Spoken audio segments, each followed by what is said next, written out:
সকলকে আমার প্রণাম এবং ভালোবাসা।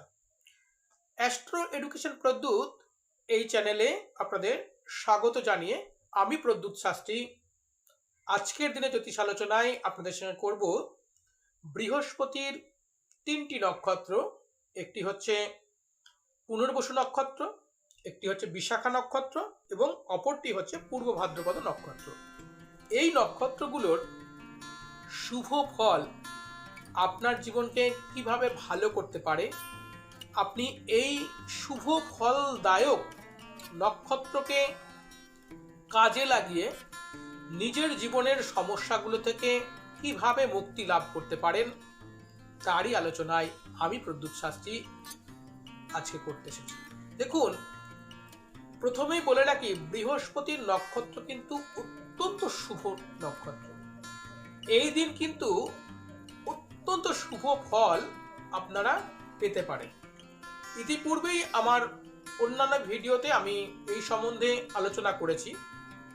আজকে নতুন কিছু ট্রফিকে আরও একবার বললাম, বিষয়টি যদি আপনারা করতে পারেন, যেটা আমি বলতে চলেছি, আপনাদের জীবনের সমস্যা কিন্তু কোনো রকম স্টোন, মাদুলি, কবচ, যজ্ঞ ছাড়াই কিন্তু সমস্যার সমাধান আপনারা নিজেরাই করতে পারবেন। প্রথমেই বলবো যে পুনর্বসু নক্ষত্র। এই নক্ষত্র দুটি রাশিতে অধিষ্ঠান করে, একটি হচ্ছে মিথুন, অপরটি হচ্ছে কর্কট। তাই দেখা যায় এই নক্ষত্রে জন্মানো ব্যক্তিরা অত্যন্ত বুদ্ধিমান এবং বৃহস্পতির প্রজ্ঞা বা অত্যন্ত জ্ঞানী হয়। এরা ধীর স্থির হয়, পবিত্র হয় এবং এরা যে কোনো নতুন কাজ নির্দ্বিধায় নির্ভয়ে এরা শুরু করতে পারে এবং সেই কাজে এদের সফলতা নিশ্চয়ই এরা পাবেই। এছাড়াও দেখা যায় যে কখনো কখনো যদি এই নক্ষত্রের মানুষেরা একটু অস্থির হয়ে যায়, তাহলে কিন্তু এরা পথভ্রষ্ট হতে কিন্তু পারে। এই নক্ষত্রে জন্মানো মানুষদের প্রয়োজন একটি সঠিক পথ দেখানোর মানুষের, অর্থাৎ যাকে আমরা পথ প্রদর্শক বলি।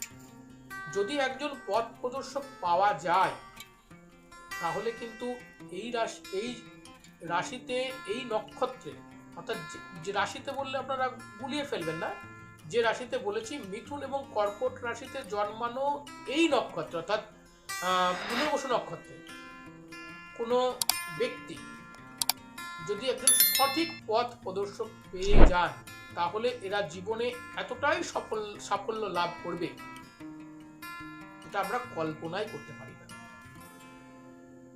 এটা জ্যোতিষ শাস্ত্র বলছে, এটা অ্যাস্ট্রোলজি বলছে এবং এটা হতে বাধ্য। দীর্ঘদিন ধরে আমরা এটা দেখেছি। এরপরে আমি আলোচনা করব বিশাখা নক্ষত্র। তার আগে বলে রাখি যে আমার পূর্বের ভিডিওগুলো দেখবার জন্য আপনারা অবশ্যই চ্যানেলটিকে সাবস্ক্রাইব করবেন এবং পাশে থাকা বেল আইকনটি বাজিয়ে রাখবেন এবং ভিডিওগুলিকে একটু লাইক করবেন, শেয়ার করবেন একটু। দেখুন, এখানে একটি কথা বলে রাখি, যাদের জীবনে কোনো সমস্যা রয়েছে, যারা মনে করছেন জ্যোতিষ বিদ্যার মধ্যে দিয়ে এই সমস্যাগুলোর সমাধান করতে চান, তারা অবশ্যই আমাদের সঙ্গে যোগাযোগ করতে পারেন। ফোন নাম্বারে, হোয়াটসঅ্যাপে মেসেজ করতে পারেন, ফোন করতে পারেন। এবং যারা মনে করছেন যে একটু আর্থিক সমস্যার জন্য দেখাতে পারছি না, তারা অবশ্যই হোয়াটসঅ্যাপে গিয়ে মেসেজ করবেন ফ্রি এবং নিজের জন্ম সময়, জন্ম তারিখ, জন্মবার, জন্মস্থান লিখে আপনার কি কি প্রশ্ন রয়েছে, 5টি বেশি প্রশ্ন করবেন না, সময় লাগে, অনেক ফোন রিসিভ করতে হয় সারাদিনে, সেজন্য করবেন। চেষ্টা করব আপনাদের প্রশ্নের উত্তর জ্যোতিষ বিদ্যার মধ্যে দিয়ে সমাধান করে দেওয়ার এবং দায়িত্ব নিয়ে সেই সমাধান করে দেব। এবারে বলবো বিশাখা নক্ষত্র। বিশাখা নক্ষত্রের এরও দুটি রাশিতে থাকে। এরাও একটি হচ্ছে তুলা আর একটি হচ্ছে বৃশ্চিক। এই নক্ষত্র অত্যন্ত ধীর স্থির এবং আমরা দেখেছি যে এই নক্ষত্রে জন্মানো ব্যক্তিরা যদি একটু ধীরে স্থিরে আরাম করে যদি কাজ করে তাহলে উন্নতির চরম শিখরে পৌঁছায়। এদের মধ্যে প্রচুর জ্ঞান থাকে এবং এরা অত্যন্ত ধৈর্য এবং স্থিরতা রাখতে পারে। আমরা অনেক সময় বলি না যে এই মানুষটি অত্যন্ত ধৈর্যশীল, দেখব তাদের ক্ষেত্রে এই বিশাখা নক্ষত্র খুব পজিটিভ। এবং এরা যত বেশি নিজের উপর ধৈর্য এবং স্থিরতা রাখতে পারবে তত এরা জীবনে সফলতা লাভ করবে। এরা উচ্চস্থানীয় ব্যক্তি হতে পারে। এদের মধ্যে প্রচণ্ড পরিমাণে আদর্শ লুকিয়ে থাকে। দেখা যায় যে এই নক্ষত্রের মানুষেরা একটু রহস্যময়ী হয়ে থাকে এবং আইনের দিকে এরা সফলতা পায়। আইনের কাজ করলে বড় বড় জাদুকর এরা হয়ে থাকে। এছাড়া এরা ভালো বক্তা, ভালো ধর্মগুরু এবং ধর্মবাদী এই বিশাখা নক্ষত্রের মানুষ কিন্তু হয়ে থাকে।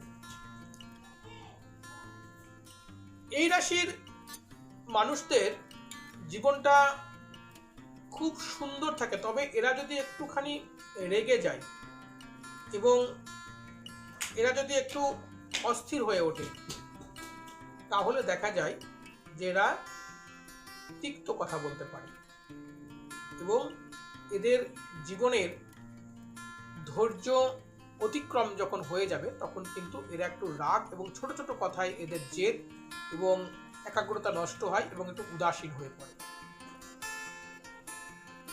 আজকে জ্যোতিষ আলোচনাটা আশা করি আপনাদের ভালো লাগছে। আপনাদের কাছে আরও একবার অনুরোধ করব, আপনারা প্লিজ চ্যানেলটিকে সাবস্ক্রাইব করুন, লাইক করুন এবং আপনারা যদি চান আপনার জীবনের সমস্যা জ্যোতিষবিদ্যার মধ্যে দিয়ে সমাধান করবেন তাহলে আজ যোগাযোগ করতে পারেন আমাদের সাথে এই ফোন নাম্বারে।